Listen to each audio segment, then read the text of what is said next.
Isinailalim na sa state of calamity ang lalawigan ng Bulacan dahil sa matinding baha dulot ng masamang panahon. May ulat on the spot si Sherry Ann Torres. She? Yes, Pia, pagpasok pa lang sa bahagi ng Bukawi, Bulacan, 1 kilometro bago ang tabang exit sa NLEX, kita na ang mga palayan at puno na lunod sa baha.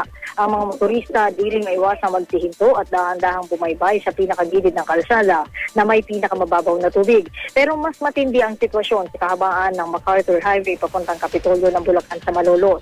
Dahil ang baha, naglalaro pa rin mula sa tuhod hanggang hita. Tanging mga malalaking sasakyan, bisikleta at mga naglalakad na tao lang ang naglalakas loob na tawirin ito. Pasado alas 9, nagpulong ang Bulacan Provincial Risk Reduction and Disaster Management Office. Ang resulta nito ang pagdedeklara sa Bulacan sa ilalim ng state of calamity. Nasa 350,000 individuals daw ang apektado ng baha rito, sabi ni Bulacan Governor Wilhelmino Alvarado. 72 billion pesos na rin daw ang naitatala nilang nasirang pananim. Di pa rin nila makakalkula ang halaga ng mga nasirang ari-arian at infrastruktura, sabi ni Alvarado. Sa ngayon, Pia, ongoing ang rescue mission ng Bulacan Rescue Team sa Giginto, Bulacan. At ngayon nga, sa bahagi ito, mula sa Giginto, ngayon ay nandito na tayo sa bahagi ng Balagtas, Bulacan, kung saan nga ay inaasahan na magkakaroon ng rescue operation itong rescue team ng naturang provincial government.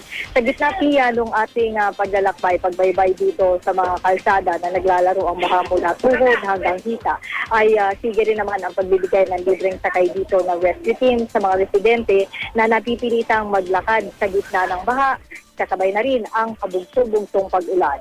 Pia? Maraming salamat, Sherry Ann Torres.